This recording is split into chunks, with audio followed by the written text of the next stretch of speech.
जय माँ मातंगी मेरे प्रिय साधकों और दर्शकों, आज एक और स्वयं सिद्ध मंत्र लेकर आप सभी के सामने उपस्थित हुआ हूँ। और आज का ये जो मंत्र है यह अति प्राचीन लिपि का मंत्र है, मतलब शिव लिपि का मंत्र लेकर आप सभी के सामने उपस्थित हुआ हूँ।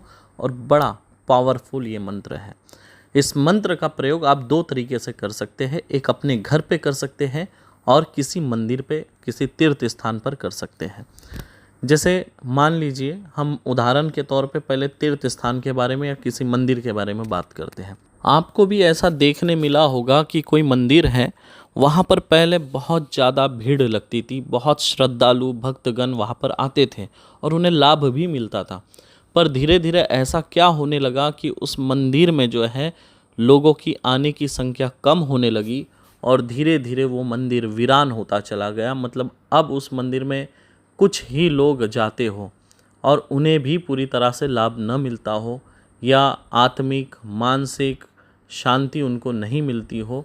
तो इसके पीछे का क्या कारण हो सकता है? क्या उस मंदिर में देवी देवता विराजमान नहीं है, या फिर किसी ने देवी देवताओं को बंधन में डाल दिया हो? ये हो सकता है कि उस मंदिर को किसी ने बांध दिया हो। अगर ऐसा है तो आपको उस मंदिर का सबसे पहले बंधन काटना होगा, ठीक है। लेकिन आज हम जो है बंधन काटने की बात नहीं कर रहे हैं। आज का हमारा विषय है किसी भी मंदिर को शुद्ध कैसे करें, अपने घर के देवी देवताओं को कैसे शुद्ध करेंगे, उस बारे में है। और ये बहुत महत्वपूर्ण वीडियो है, ध्यान से सुनिए। आप लोग भी ये गलती कर रहे होंगे, इसलिए ये वीडियो बहुत महत्वपूर्ण है। इसमें जानकारी भी बहुत महत्वपूर्ण है और मंत्र भी बहुत महत्वपूर्ण है। तो हम आते हैं वापस हमारे विषय पर। विषय ऐसा है, जैसे किसी भी मंदिर में अगर अशुद्धता फैल चुकी है तो क्या होता है, देवी देवता जो है खुद को ढाक लेते हैं, है ना। जैसे मान लीजिए अगर आप कहीं पे बैठे हैं और आपके सामने कोई गंदी चीज़ें लाकर रख दी गई हो, गंदगी फैला दी गई हो, तो आप क्या करेंगे? साइड हट के बैठ जाएंगे। अगर उससे बदबू आ रही है तो आप अपनी नाक बंद करेंगे। या जो गंदी चीज़ें फेंकी गई है वो देखने लायक नहीं है तो आप अपनी आंखें भी बंद कर लेंगे, अपनी नाक भी बंद कर लेंगे। हो सकता है कि आप वहाँ से उठकर कहीं दूसरी जगह चले जाए। पर देवी देवता क्या करते हैं? पर्दा डाल देते हैं, मतलब एक बंधन लगा देते हैं अपने सामने और पर्दा लगा देते हैं, जिससे जो अशुद्धता है वो उनके पास नहीं पहुँचती है, ठीक है। तो इसीलिए ये पर्दा डालते हैं। अब ये पर्दा वो देवी देवता तब तक नहीं हटाएंगे जब तक वो शुद्ध नहीं होगा। तो उसे शुद्ध करना होगा और मंत्रों से शुद्ध करना होता है। और शुद्ध कैसे किया जाता है? और सबसे पहले हम बात करेंगे कि अशुद्धता कैसे फैलती है, किस तरीके से आती है। उदाहरण के तौर पे मैं आपको बताना चाहता हूँ कि मान लीजिए आप स्नान वगैरह करके पवित्र हो के एकदम शुद्ध कपड़े पहने हो और आप जा रहे हो मंदिर की तरफ, ठीक है। मंदिर बहुत पावरफुल है, पुरातन मंदिर है और आप वहाँ जा रहे हैं। आप अपनी बाइक लेकर या कार लेकर जा रहे हो, या हो सकता है आप ऑटो रिक्शा से भी जा रहे हो। हम तीनों चारों विषय पर बात करेंगे। जैसे मान लीजिए आप बाइक पे जा रहे हैं, रास्ते में किसी ने आपको लिफ्ट मांग लिया, कोई आपका परिचित व्यक्ति हो और आपने लिफ्ट दे दिया। और उस व्यक्ति के घर पे हो सकता है उनके माता बहनों को, किसी को भी मासिक धर्म आया हुआ हो और उन्होंने आपको नहीं बताया और उनको भी नहीं मालूम कि आप किसी मंदिर जा रहे हैं।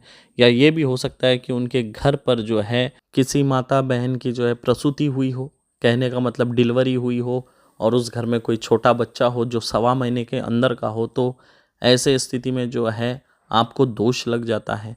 आप जो है मंदिर जाने लायक नहीं रह जाते हैं। आपको स्नान करके फिर मंदिर जाना चाहिए, कपड़े बदल के, स्नान करके, गंगा जल छिड़क के, ठीक है। ये आप नहीं कर पाते क्योंकि आपको मालूम नहीं और अनजाने में जो है आपसे गलती हो रही है।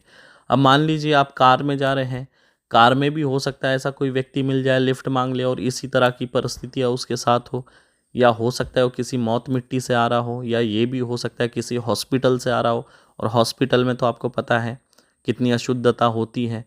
तो याद रखिए इस तरह की स्थिति भी हो सकती है, इससे भी जो है अशुद्धता फैलती है।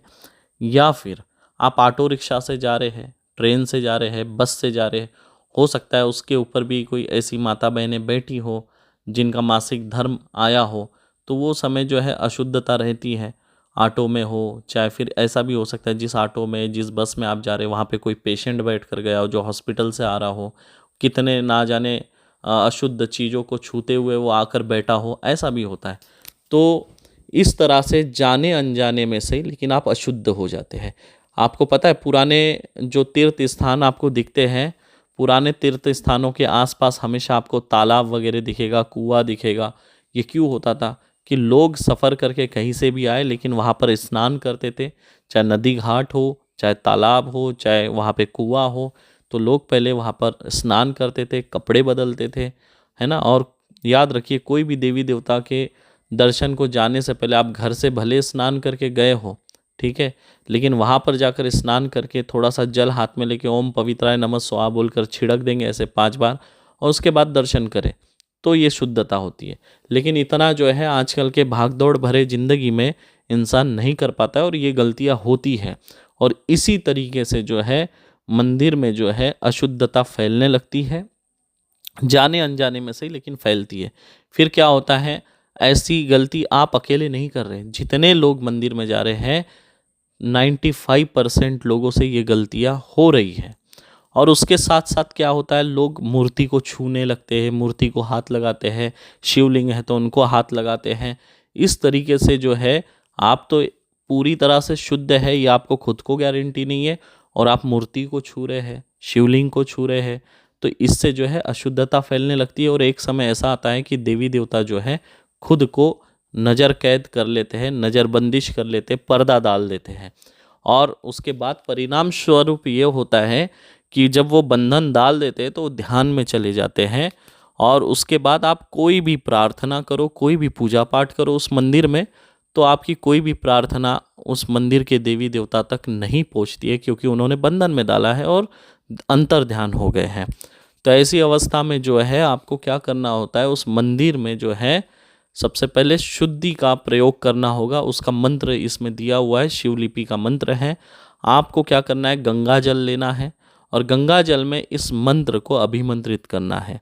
और उस गंगा जल को 1 लोटा जो गंगा जल है उसको 1 बकेट में मिला सकते हैं, 2 बकेट में भी मिला सकते हैं, 3 बकेट क्या 1 ड्रम भी बना सकते हैं, ठीक है। 1 लोटा गंगा जल लो और इस मंत्र को अभिमंत्रित करो 11 बार, केवल 11 बार, और उसे 1 ड्रम में भी मिला देंगे तो वो 1 ड्रम जल जो है अभिमंत्रित हो गया, ठीक है। अब क्या है, अगर छोटा सा मंदिर है तो 1 कलश भर के भी अगर जल अभिमंत्रित कर लेंगे गंगा जल, और उसके बाद उससे पूरे मंदिर में छिड़केंगे, मूर्ति में छिड़केंगे, खुद के ऊपर छिड़केंगे, है ना, मंदिर के चारों तरफ छिड़क देंगे, तो इससे क्या होगा, जो अशुद्धता है मंदिर में फैली हुई वो अशुद्धता पूरी तरह से कट जाएगी। और यही प्रयोग जो है सेम आप अपने घर में भी कर सकते हैं। अगर घर में भी आपको लगता है कि इस तरह से कुछ अशुद्धता फैली हुई है, तो ठीक इसी तरह गंगा जल लेंगे और उसके ऊपर 11 बार इस मंत्र को अभिमंत्रित करेंगे। अपने पूजा स्थान में, जहाँ पे भी आपके घर में पूजा स्थान है, वहाँ पे पूरे मूर्तियों के ऊपर, पूरे पूजा स्थान में, उस रूम में छिड़क देंगे। तो आप देखेंगे जो आपके कुल देवी देवता या घर के जो भी देवी देवता हैं वो नज़र बंद हुए थे, ठीक है, खुद को उन्होंने नज़र बंद किया था। क्यों किया था? क्योंकि अशुद्धता थी। अब आपने ये प्रयोग किया तो अशुद्धता जो है वो तो पूरी तरह से नष्ट हो गई। लेकिन इसका एक और मंत्र है।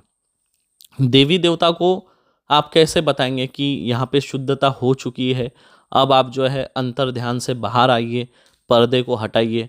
तो उसके लिए भी एक मंत्र होता है सूचना देने का। तो वो मंत्र भी अगर आप लोग कमेंट करेंगे तो अगला वीडियो मैं बनाऊंगा। तो उससे सूचना कैसे दी जाती है, तो आपको क्या करना होता है, दीपक और अगरबत्ती के ऊपर उस मंत्र को अभिमंत्रित करना होता है, और वो दीपक और अगरबत्ती जलाएंगे तो उसके धुएं से जो सुगंध उठेगा अगरबत्ती के, उससे जो अंतर ध्यान हुए हैं उनका ध्यान खुलेगा, और जो बंधन में है, वो पर्दे में है, जो उन्होंने खुद को डाल रखा है, वो पर्दे को वह खुद हटाएंगे, आपको नहीं तोड़ना है। तोड़ने का भी आता है, लेकिन कई बार क्या होता है, कुछ देवी देवता जो है नाराज हो जाते हैं, क्योंकि अचानक से आप उनको एकदम अंतर ध्यान से बाहर निकालने की कोशिश करते हैं तो नाराज भी हो सकते हैं। तो इसलिए जो मैं मंत्र बता रहा हूँ उस तरीके से अगर आप दीपक और अगरबत्ती जलाएंगे तो ज़्यादा से ज़्यादा 2 दिन में जो है, 1 या 2 दिन लगेंगे। ज़्यादातर मैंने देखा है 1 घंटे में ही हो जाता है, लेकिन मैं 1 से 2 दिन आपको बोल रहा हूँ।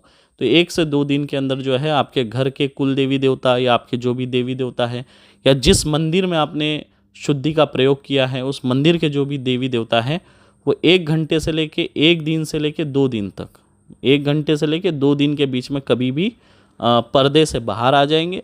और जो भी पूजा पाठ उस मंदिर में जो लोग जाके करेंगे उनको पूर्ण फल मिलेगा पहले की तरह, और पहले की तरह उस मंदिर का प्रचार प्रसार जोरों से होगा और लोगों की भीड़ भी वहाँ पर आनी फिर से चालू हो जाएगी। ये प्रक्रिया होती है और ये सबको पता नहीं होती है। पहले जितने भी मंदिर होते थे, उन मंदिरों में जितने भी पीठाधीश होते थे वो इस तरह के प्रयोग करते थे और मंदिर को हमेशा शुद्ध रखते थे। तो अगर आप लोग चाहते हैं इसका पार्ट 2 बने, देवी देवता जो अंतर्ध्यान हो गए हैं उनको अंतर्ध्यान से बाहर निकालने का मंत्र पार्ट 2 में मैं आपको दूंगा। इसमें जो है शुद्धि का मंत्र मैं दे रहा हूँ। याद रखिए ये एक बार का प्रोसेस है, मतलब पहले तो आप शुद्धि करेंगे, अंतर्ध्यान से बाहर निकालने का प्रयोग कर देंगे।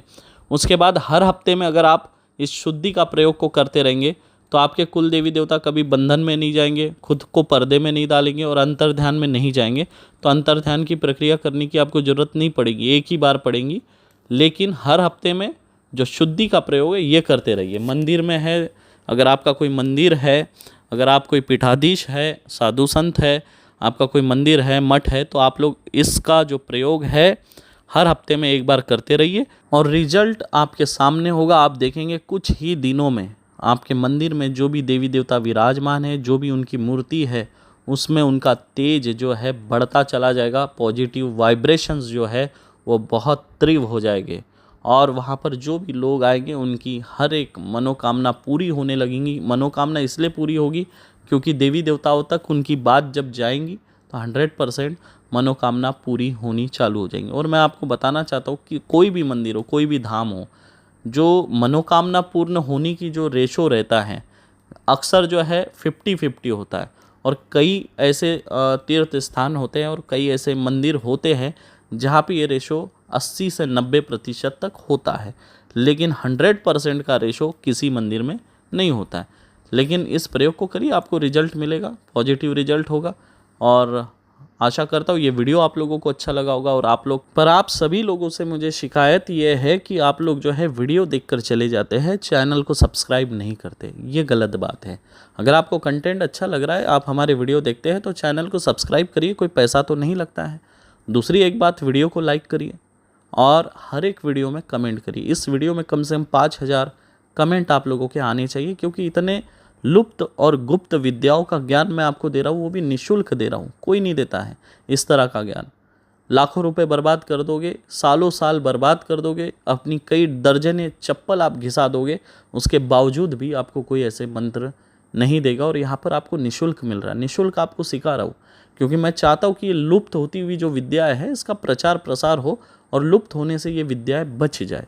बस इसी उद्देश्य से आप सभी को इन लुप्त होते हुए गुप्त विद्याओं के बारे में जानकारी मैं दे रहा हूँ। और आप सभी लोगों के कमेंट जो है सादर अपेक्षित है। मैं आप लोगों के कमेंट पढ़ता हूँ, जब भी मेरे पास समय होता है तो मैं आप लोगों के कमेंट पढ़ता हूँ।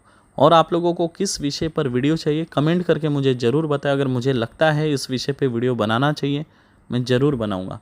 और आप लोगों ने हमारे किस मंत्र का प्रयोग किया है, आपको क्या लाभ मिला है, वो भी कमेंट करके ज़रूर बताएं, क्योंकि ये चैनल नया है और जो नए दर्शक आएंगे उन लोगों को आपके जो अनुभव है वो मार्गदर्शक के रूप में काम आएंगे, उनका उत्साह बढ़ेगा। और एक महत्वपूर्ण बात, जो हमारे नए दर्शक हैं जो पहली बार इस चैनल के माध्यम से हमसे जुड़े हैं, तो उन सभी से मैं कहना चाहता हूँ कि हमारा एक और चैनल है अघोर मार्ग नाम से। उस चैनल पे जाइए, विजिट करिए और देखिए उस पर हमने लगभग जो है 230 से भी ज़्यादा स्वयं सिद्ध मंत्र दिए हैं और ऐसे ऐसे चमत्कारी मंत्र दिए आप सोच नहीं सकते। तो आप लोग जो है हमारे अघोर मार्ग चैनल को भी विजिट करिए और उस चैनल को भी सब्सक्राइब करिए। आशा करता हूँ आप लोगों को ये वीडियो अच्छा लगा होगा। फिर मिलूँगा किसी और वीडियो में, तब तक के लिए आप सभी को जय माँ मातंगी, जय माँ छिन्नमस्ता, जय माँ बगलामुखी मेरे प्रिय साधकों और दर्शकों।